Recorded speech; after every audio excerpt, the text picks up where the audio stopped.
दोस्तों UPSC, EPFO, APFC and EO exam की short advertisement release हो चुकी है और आप में से बहुत सारे बच्चे अब इस एग्जाम की प्रिपरेशन करने के बारे में सोच रहे होंगे। और आपको ये भी पता है कि भाई जो एक्सपेक्टेड एग्जाम डेट है वो 30 नवंबर 2025 हो सकती है। बट अब बच्चों के मन में डाउट ये है कि सर क्या 4 महीनों में इस एग्जाम की अच्छी खासी प्रिपरेशन हो सकती है? क्या 4 महीने इनफ है इस प्रिपरेशन के लिए? तो इस वीडियो में आपके इस क्वेश्चन का आंसर देने की कोशिश करूंगा। लेकिन आगे बढ़ने से पहले हमेशा की तरह मैं रिक्वेस्ट करूंगा कि प्लीज भाई ये गाइड बुक पक्का डाउनलोड कर लीजिए, क्योंकि वन स्टॉप सॉल्यूशन है for all the information regarding APFC and examination, decoded syllabus, solve PYQ preparation strategy आपको इस गाइड बुक में मिलेंगे, जिनको आप डाउनलोड करके यूटिलाइज कर सकते हैं। फ्री है आपके लिए और लिंक इस वीडियो के डिस्क्रिप्शन में दिया गया है। अब दोस्तों स्ट्रेटेजी बताने से पहले, सॉल्यूशन देने से पहले, इनफ बताने से पहले मैं आप लोगों को पहला डांटना चाहूंगा कि भाई क्यों आपने अपनी प्रिपरेशन को डिले किया, क्यों आप प्रोक्रेस्टिनेट करते रहे अपनी प्रिपरेशन को कि भाई नोटिफिकेशन के बाद तैयारी स्टार्ट करेंगे। मैं आपको मार्च से चिल्ला चिल्ला के बता रहा था हर एक बच्चे को कि भाई नोटिफिकेशन पक्का आएगी। रिक्विजिशन यूपीएससी को चली गई है 74 एपीएफसी वैकेंसीज और 156 ईओ वैकेंसीज की, तो आप लोगों को प्रिपरेशन स्टार्ट कर देनी चाहिए, क्योंकि आपके पास नोटिफिकेशन के बाद शायद उतना टाइम ना बचे कि आप क्वालिटी प्रिपरेशन कर पाओ। तो ये मैंने हर एक बच्चे को बोला, बट बच्चों ने बहुत फ्रस्ट्रेशन निकाली, मेरी वीडियो के नीचे गंदे गंदे कमेंट किए। कोई बात नहीं, बट दोस्तों मैं आपको ये बोलूंगा कि ये एक बहुत बड़ा ब्लंडर था जो शायद आप लोग कमिट कर चुके हैं। बट अब हम इसके सॉल्यूशन की बात करते हैं कि सर अगर मिस्टेक हो भी गई है तो सॉल्यूशन बताओ कि भाई क्या 4 महीने में प्रिपरेशन हो सकती है।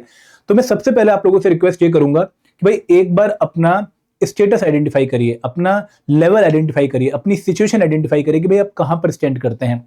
जब मैं ये बात बोल रहा हूं तो मैं बेसिकली आपको सेल्फ अवेयरनेस के बारे में बोल रहा हूं कि आप एक बार सेल्फ अवेयर होइए कि इस पूरी प्रिपरेशन जर्नी में आप कहां पर स्टैंड करते हैं। तो यहां पर जनरली मेरे हिसाब से 4 केस बनेंगे कि भाई सर मैं तो बिल्कुल बिगिनर हूं, मैं अभी अपनी प्रिपरेशन स्टार्ट करूंगा, मैंने इससे पहले किसी एग्जाम की प्रिपरेशन नहीं करी है और मैं फ्रेश प्रिपरेशन अपनी गवर्नमेंट एग्जाम्स की इसी एग्जाम से स्टार्ट करने वाला हूं। पहला बच्चा ये हो गया। दूसरा बच्चा कौन सा है? दूसरा बच्चा है जो ऑलरेडी बैंकिंग एग्जाम्स की तैयारी कर रहा है, एसबीआई पीओ की, आईबीपीएस पीओ की या फिर बैंकिंग क्लर्क एग्जाम्स की, तो वो उनकी प्रिपरेशन ऑलरेडी कर रहा है। यहां पर वो क्वांट प्रिपेयर कर रहा है, यहां पर वो रीजनिंग प्रिपेयर कर रहा है, यहां पर वो इंग्लिश प्रिपेयर कर रहा है। इन कंपोनेंट्स को वो बहुत टिका के बहुत अच्छे लेवल पे प्रिपेयर कर रहा है। तीसरा बच्चा कौन सा हो सकता है? केस 3 वाला, जो कि एसएससी सीजीएल एग्जाम की प्रिपरेशन कर रहा है। ठीक है कि सर मैं क्वांट भी प्रिपेयर कर रहा हूं, मैं रीजनिंग भी प्रिपेयर कर रहा हूं, मैं इंग्लिश भी प्रिपेयर कर रहा हूं और बेसिक लेवल पे जीके जनरल नॉलेज भी प्रिपेयर कर रहा हूं, यहां पर पॉलिटी हिस्ट्री के फैक्चुअल क्वेश्चंस में प्रिपेयर कर रहा हूं। यहां पर मैं कहीं ना कहीं आरबीआई ग्रेड बी वाले बच्चे को भी कंसिडर कर लूंगा, क्योंकि एफएम में आपको बहुत ज्यादा एपीएफसी में एडवांटेज देखने को नहीं मिलेगा, ईएसआई आपका एक एडिशनल पार्ट हो भी जाएगा, बट आपके लिए भी ये वाली सिचुएशन है। और एक बच्चा कौन सा है? केस 4, जो ऑलरेडी यूपीएससी एग्जाम की प्रिपरेशन कर रहा है। और मैं ये बच्चा वो मानूंगा जिसने यूपीएससी की कम से कम 1 साल प्रिपरेशन कर ली है या 1-2 अटेम्प्ट भी दे दिए हैं। ठीक है, वो बिगिनर नहीं है यूपीएससी की प्रिपरेशन में, हिस्ट्री, पॉलिटी, इकोनॉमिक्स को एक बार अच्छे से कवर कर चुका है। तो आप किस कैटेगरी से बिलोंग करते हैं, पहले आपको ये आइडेंटिफाई करना है।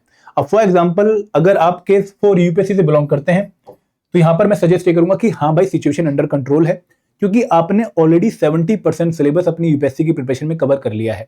आपको आइडिया है कि हिस्ट्री क्या होती है, पॉलिटी क्या है, मैंने पढ़ा हुआ है उसके बारे में, क्वांट का आपको आइडिया है, रीजनिंग का आपको आइडिया है, तो आप थोड़े कंफर्टेबल जोन में हैं इस टाइम पर। और अगर मैं पुराने एग्जाम्स में बच्चों को देखूं भी, तो जैसे एपीएफसी 2023 या फिर ईओ एग्जाम 2023 में हमें बहुत सारे बच्चे ऐसे देखने को मिले जो कि यूपीएससी बैकग्राउंड के थे, फरवरी में नोटिफिकेशन आने के बाद प्रिपरेशन स्टार्ट करी और एग्जाम क्वालिफाई कर गए। तो यहां पर आप लोगों के लिए चीजें पॉसिबल हैं। 30% सिलेबस जो है वो आप अगले 3 महीने में प्रिपेयर कर सकते हैं और लास्ट मंथ में रिवीजन करके आप एग्जाम में अच्छा परफॉर्म कर सकते हैं। बट आपको अगले 3 महीने के लिए बहुत डेडिकेटेड प्लान बनाना पड़ेगा और उसको बहुत कंसिस्टेंसी से एग्जीक्यूट करना पड़ेगा।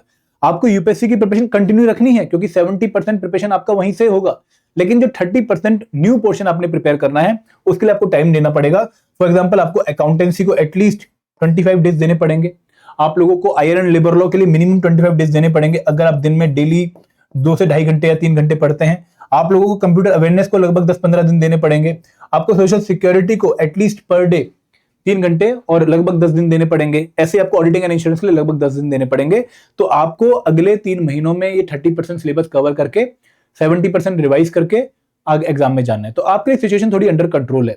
लेकिन जो पहली कैटेगरी का बच्चा है, मैं इन पे बाद में आता हूं, जो पहली कैटेगरी का बच्चा है, तो मैं आपको बहुत ऑनेस्टली बोलना चाहूंगा कि भाई आपके लिए अब इस एग्जाम को 4 महीने में प्रिपेयर करके क्वालिफाई करना बहुत बहुत बहुत टफ है। ये मेरा ऑनेस्ट रिएक्शन है कि भाई अगर मैं भी होता, क्योंकि मैं यूपीएससी के लिए तैयारी कर रखी है, मैंने इन एग्जाम्स के बारे में भी काफी इंफॉर्मेशन मेरे को है, तो मैं आपको यही सजेस्ट करूंगा कि 4 महीने में ना नेक्स्ट टू इम्पॉसिबल थिंग है ये कि भाई आप अभी स्टार्ट करके बिल्कुल बिगिनर सारे कंपोनेंट्स को उस लेवल पे प्रिपेयर कर लो कि भाई आप इस एग्जाम को क्वालिफाई कर लो, बहुत टफ सिचुएशन है, बहुत टफ। तो आपको बहुत एक्स्ट्रा एफर्ट डालने पड़ेंगे, आपको विद कंडीशंस अटैच तैयारी करनी पड़ेगी, तब जाकर आप खुद को रेडी कर पाओगे। और फिर भी एग्जाम क्वालिफाई हो सकता है, मैं कहूंगा कि बहुत मुश्किल है, ठीक है, क्योंकि आप लोगों ने बहुत डिले कर दिया अपनी प्रिपरेशन को। भाई आप लोग 4 महीने में अपनी प्रिपरेशन इतने बड़े सिलेबस की कैसे लेकर आ गए? आपको कहीं ना कहीं पहले स्टार्ट करना चाहिए था। तो ये बहुत मुश्किल सिचुएशन है आप लोगों के लिए। हाँ, अगर फिर भी आप इंटरेस्टेड हैं, अगर फिर भी आपको लगता है कि नहीं मुझे तैयारी करनी है सर, कैसे भी बता दो, तो मैं आपको यही सजेस्ट करूंगा कि भाई अगले 4 महीने मिनिमम पर डे आपको 7 से 8 घंटे इस प्रिपरेशन में डिवोट करने पड़ेंगे। और जो छुट्टियां आएंगी उनमें without celebration of the festival आपको बस प्रिपरेशन पे ही पूरा फोकस रखना है, क्योंकि अगर आपने एग्जाम क्वालिफाई कर लिया फिर हर दिन त्योहार होगा, बट उस पॉइंट ऑफ टाइम तक मतलब 30 नवंबर तक आपको रेगुलर कंसिस्टेंसी के साथ 7 से 8 घंटे पर डे डिवोट करने हैं। और जैसे जैसे मंथ आगे बढ़ेंगे, अगस्त में 7 से 8 घंटे, सितंबर में 9 से 10 घंटे, अक्टूबर में 11 से 12 घंटे आपको नंबर ऑफ आवर्स बढ़ाने पड़ेंगे। क्योंकि दोस्तों आपको पहले तो एक बार सिलेबस कंप्लीट करना है और फिर आपको उसको रिवाइज करना है और उसको प्रैक्टिस करना है। तो ये चीजें टाइम कंज्यूमिंग है, आपके एफर्ट बहुत तगड़े लगेंगे, तब जाकर ये प्रिपरेशन पे आप एक लेवल पे पहुंच पाएंगे। तो यहां पर बिगिनर के लिए मेरा यही पॉइंट है कि भाई पहले तो मन बनाओ कि तैयारी करनी भी या नहीं करनी, क्योंकि सिचुएशन बहुत टफ है। अगर आप मन बना लेते हो कि हाँ सर कोई अल्टरनेटिव नहीं है हमारे लिए, तो यही एग्जाम एक ऑप्शन है अब, या फिर जो ऑप्शन हमने पकड़े भी हुए हैं वहां पर भी सिलेक्शन के चांसेस बहुत ही कम है, हमारी वहां पर भी हालत टाइट है, हम वहां पर भी जैसे अगर बैंकिंग एग्जाम की तरफ जाने की सोच रहे हैं तो वहां पर भी हमारा नील बटे सन्नाटा ही है। तो उस केस में आप इस एग्जाम की तरफ आइए, मन बनाइए कि भाई हाँ अगले 4 महीने जैसा भी रिजल्ट क्यों ना हो मुझे अपना बेस्ट एफर्ट देना है, क्योंकि शायद आगे भी एग्जाम आ सकता है, तो शायद मेरी प्रिपरेशन वहां पर काम आ जाए। तो कहीं से तो स्टार्ट करना है, तो आज ही स्टार्ट कर देती हूं। अगर ये मन बना लिया है तो फिर 4 महीने पीछे मुड़ के नहीं देखना, ढंग से तैयारी करनी है।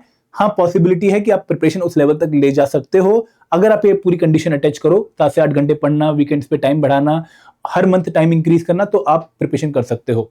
और दोस्तों यहां पर अगेन मैं आपसे यही रिक्वेस्ट करूंगा कि भाई अच्छे सोर्स फॉलो करना और रिवीजन को बाद में मत टालना, रिवीजन को विद प्रिपरेशन ही मैनेज करना। तो 4 महीने इनफ है for those student who are beginner? नहीं भाई, इनफ तो नहीं है, बट क्योंकि अगर प्रिपेयर करना ही है तो 4 महीने में आप 80% 70% सिलेबस का एग्जाम अटेम्प्ट कर सकते हो। अब आते हैं सेकंड केस पे, मैं अभी आगे इस पर और डिस्कस करूंगा।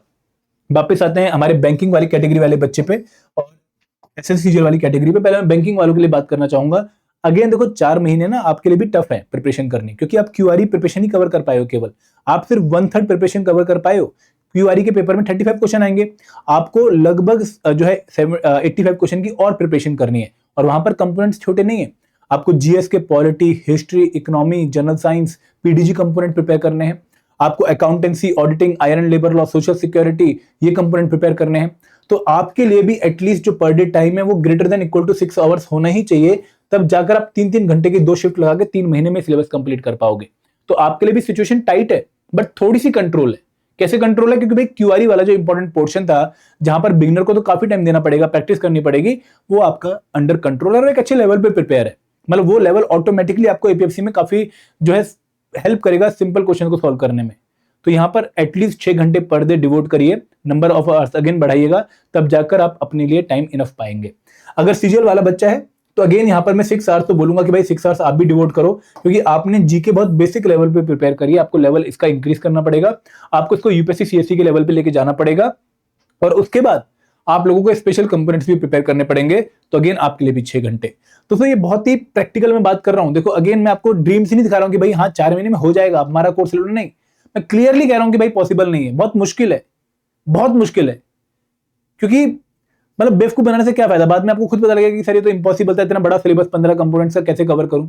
तो ये सिचुएशन बिगिनर वाली यही है कि बहुत मुश्किल है, बट अगर स्टार्ट करना है और मन बना ले कि सर 4 महीने बहुत मेहनत करने के लिए रेडी हूं, दिन रात एक कर दूंगी, आप सोर्स बताओ, मैं हर चीज पढ़ने को तैयार हूं सर, आप सोर्स बताओ, तो प्लीज आप इस प्रिपरेशन को फिर बहुत सीरियसली स्टार्ट करना शुरू कर दो। हर दिन आपके लिए एक वो जो है वॉर फुटिंग पे चलेगा, हर दिन आपकी लड़ाई है एक अच्छी प्रिपरेशन के लिए। और दोस्तों यहां पर मैं अगेन बता रहा हूं एक और बात बिगिनर के लिए, कि आपको ना हर मोमेंट पर, मैं ये वर्ड पक्का लिखूंगा, हर मोमेंट पे रियलाइज होगा कि यार शायद नहीं हो पाएगा, बहुत मुश्किल है, मैं उन लोगों से कंपीट करें जो फुल टाइम पढ़ रहे हैं। आपको इस सारी नेगेटिविटी ना फिर साइड पे रखनी है, आपने बस ये मान के चलना कि यार 4 महीने करके देख लेती हूँ, करके देख लेता हूं कितना होगा। अपने हर दिन पूरी शिद्दत का प्रिपरेशन करनी है, अपने नेगेटिविटी बिल्कुल भी नहीं सोचनी है। आपको सेल्फ बिलीफ रखना पड़ेगा कि चलो मैं एक एग्जांपल सेट करूंगा कि वो बच्चा जिसने 4 महीने पहले ही प्रिपरेशन स्टार्ट करो, एग्जाम क्वालिफाई कर गया। आप एक यूनिक एग्जाम्पल बनना अगर चाहते हो तो बहुत मेहनत करो और एग्जाम्पल बन जाओ। फिर मैं आगे अगली बार बच्चे को बोलूंगा कि हाँ देखो वो फलाना बच्चा था, उसने 4 महीने में तैयारी कर ली। तो दोस्तों ये इनफ वाला जो क्वेश्चन है इसको दोबारा आंसर करना चाहूंगा, आप सबके लिए समराइज करना चाहूंगा कि क्या 4 महीने इनफ है हमारी प्रिपरेशन के लिए, बिगिनर के लिए? नहीं भाई, इनफ नहीं है। ठीक है, बिल्कुल क्लियर आंसर है मेरा। बट हाँ, अगर आप तैयारी करना ही चाहते हो तो बहुत एफर्ट लगेंगे, बहुत मेहनत लगेगी, तब जाकर आप खुद को कैपेबल बना पाओगे। बैंकिंग वाला बच्चा, सीजीएल वाला बच्चा, अगेन आपको मिनिमम 6 घंटे पर डे डिवोट करने पड़ेंगे, तब जाकर आप ये सिलेबस कंप्लीट करके एग्जाम रेडी हो पाओगे। मिनिमम 6 घंटे कह रहा हूं, नंबर ऑफ आवर्स आपको बढ़ाने भी पड़ सकते हैं। यूपीएससी वाला बच्चा, भाई अगर यूपीएससी के 2-3 अटेम्प्ट दे चुके हैं या यूपीएससी का 1 अटेम्प्ट दे चुके हैं और कंफर्टेबल है जीएस कंपोनेंट में, कंफर्टेबल है क्यूआरई कंपोनेंट में, कि हाँ भाई अगर मैं अपने आप को रैंक करूं तो 7 आउट ऑफ 10 हूं मैं इन कंपोनेंट्स में, तो आपको अपने जो कंपोनेंट्स हैं उनको रिवाइज करते रहना है ताकि यूपीएससी की प्रिपरेशन इफेक्ट ना हो। और 30% जो सिलेबस बचा उसके लिए आपको डेडिकेटेडली लगभग 3 घंटे अगले 3 महीने के लिए देने पड़ेंगे। आप सिलेबस कवर कर लेंगे। थोड़ी सी बेटर सिचुएशन है आप लोगों की, लेकिन बाकियों की सिचुएशन क्लियर है। दोस्तों अगर कोई डाउट है, कोई क्वेरी है फिर भी, तो प्लीज आप चैट बॉक्स में मेंशन कर सकते हैं, यहाँ सॉरी कमेंट सेक्शन में मेंशन कर सकते हैं। बिगिनर के लिए मैं एक और बात बोलूंगा कि भाई यहाँ पर आपके पास टेस्टिंग का टाइम नहीं है। देखो मैं अगेन आपको समझाना चाहूंगा कि सेल्फ स्टडी पॉसिबल है, बिल्कुल पॉसिबल है, आप कर भी सकते हो, लेकिन आपको बहुत ज्यादा जो है मेहनत करनी पड़ेगी फिर चीजों को फिल्टर आउट करने में, चीजों को इकट्ठा करने में और फिर उनको पढ़ने में। तो वो एफर्ट आप अगर बचाना चाहो तो आप किसी कोर्स में एनरोल कर लो, हमारे या फिर किसी भी कोर्स में एनरोल कर लो, ताकि आपको एक जगह पे सब कुछ मिल जाए, आपको क्लियरली पता हो कि अरे ये पढ़ना है, बस ये कवर करना है। अच्छा 500 घंटे का कोर्स है, ये कवर करना है। अच्छा 700 घंटे का कोर्स है, ये कवर करना है, ये मेरा सॉल्यूशन है। तो फिर आप उस पर फिर डेडिकेटेडली लगो। तो यहाँ पर अभी टाइम वो नहीं है कि भाई आप डिफरेंट मार्केट में जाके डिफरेंट बुक्स परचेज करके फिर उनमें टिक लगाओ कि हाँ ये वाला चैप्टर पढ़ना है। वो 2-3 दिन आपके वेस्ट कर देगा। आपके लिए हर दिन क्रूशियल है। तो यहाँ पर अब आपको शायद एक अच्छी सी इंफॉर्मेशन मिल गई होगी कि भाई कैसे आगे जो है प्रोसीड करना है। तो प्लीज दोस्तों अगर कोई डाउट फिर भी रहेगा तो कमेंट सेक्शन आप लोगों के पास है। मैंने बहुत ऑनेस्टली आपको इसमें गाइड किया है, कोई मेरा पर्सनल मोटिव यहाँ पर नहीं है। मैं बहुत क्लियरली बोलना चाहूंगा, इस मोमेंट तक मेरा कोई पर्सनल मोटिव नहीं है। हाँ अगर आप एक कोर्स की तैयारी करने की सोच रहे हो कि सर कोर्स बता दो, तो आप हमारे कोर्सेज में एनरोल कर सकते हो। हमने 3 डिफरेंट कोर्स आपके लिए लॉन्च कर रखे हैं, मैं आपको दिखा भी देता हूं 3 डिफरेंट कोर्सेज कौन से हैं। हमारा पहला कोर्स है मास्टर कोर्स। मास्टर कोर्स कौन से बच्चे के लिए है? मास्टर कोर्स उन बच्चों के लिए है जो कि कंप्लीट सॉल्यूशन एक ही जगह पे चाहते हैं, जो केस 1 से बिलोंग करते थे, जो बिल्कुल बिगिनर है कि सर एक जगह बता दो कहां पर सारा कंपोनेंट है, मैं इसको प्रिपेयर कर लूंगा। तो ये कोर्स उनके लिए है। यहाँ पर हम आपको हर एक कंपोनेंट की लाइव क्लासेस देंगे, रिकॉर्डेड वीडियोस हैं, बट दोस्तों रिकॉर्डेड वीडियोस कंप्लीट करने का शायद टाइम नहीं है। मैं आपको रिक्वेस्ट ये करूंगा कि अगर आप बिगिनर हो तो यहाँ पर नोट्स देखिएगा, क्विज पढ़िएगा और यहाँ पर लाइव क्लासेस अटेंड करिएगा। लाइव क्लासेस आपको हेल्प करेंगी चीजों के इंपॉर्टेंट टॉपिक्स को कवर करने में, प्लस आपको एक आइडिया दे देंगे भाई एक्चुअल नोट्स में क्या है। ठीक है, तो नोट्स, क्विज और लाइव क्लासेस आपको यहाँ पर हेल्प करेंगी। सिमिलरली जो बच्चा केस 4 कैटेगरी से बिलोंग कर रहा था वो इस वाले कोर्स में आ सकता है, स्पेशल कोर्स में, क्योंकि यूपीएससी वाली प्रिपरेशन ऑलरेडी हो चुकी है। वो इन कंपोनेंट्स के लिए इन कोर्स को एनरोल कर सकता है। यहाँ पे केस 2 और केस 3 वाला बच्चा भी आ सकता है। ये कोर्स अभी केस हमने डिस्कस नहीं किया, जो बच्चा पूरी तैयारी कर चुका है उसके लिए तो इनफ टाइम है ही है, तो वो इन कोर्स में एनरोल कर सकता है। टेस्ट सीरीज को ज्वाइन करके अपनी प्रिपरेशन को और निखार सकता है। तो दिस वीडियो वाज रिगार्डिंग कि sir is 4 month enough for APFC new exam preparation. I hope आपको एक अच्छा आंसर मिल गया होगा।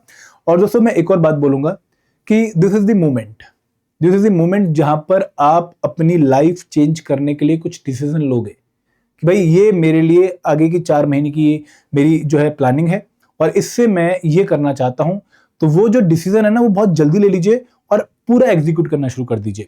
मैं आपको इसलिए रिक्वेस्ट करूंगा कि लाइफ आपको बार बार मौके नहीं देगी अपनी जिंदगी तराशने के, अपनी जिंदगी पे एक नए लेवल जाने के। तो ये एक मौका है जहां पर आप लोग अपने कैरियर को एक नई डायरेक्शन दे सकते हैं, अपनी लाइफ के लिए एक बहुत अच्छी अपॉर्चुनिटी चूज कर सकते हैं। तो बहुत कॉन्शियसली, रैशनली डिसीजन लीजिएगा और फिर उस डिसीजन को पूरा एग्जीक्यूट करिएगा। फिर पीछे मुड़ के मत देखिएगा। एक बार जो सोच लोगे ना फिर उसको एंड तक पार लगाइएगा, ताकि भाई जो भी रिजल्ट हो उसके लिए मैं खुद जिम्मेदार हूं। ठीक है, तो पूरी मेहनत करिए, सेल्फ बिलीफ रखिए। आपको ना कंपीट यहां पर किसी और से नहीं करना है, आपको यहां पर कंपीट अपने ही बेस्ट वर्जन से करना है।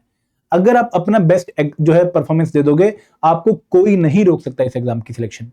अपना बेस्ट वर्जन कि सर मेरी लिमिट ये थी और मैंने प्रिपरेशन करके इस लिमिट को रीच कर लिया है, अब मैं देखता हूं इस एग्जाम को। प्लीज आप ऐसा जो है अपने मन में सेटल करिए स्कोर। ये मत सोचिए कि भाई फलाने ने कितना पढ़ लिया है, अच्छा वहां पे बहुत सारे बच्चे यूपीएससी वाले हैं, अच्छा वो बच्चा मई से तैयारी कर रहा है, वो बच्चा अप्रैल से तैयारी कर रहा है। नहीं, सबका अपना अपना लेवल है, आपका अपना लेवल, अपना बेस्ट लेवल रीच करिए। ठीक है, तो यहां पर मैं वीडियो को एंड करना चाहूंगा।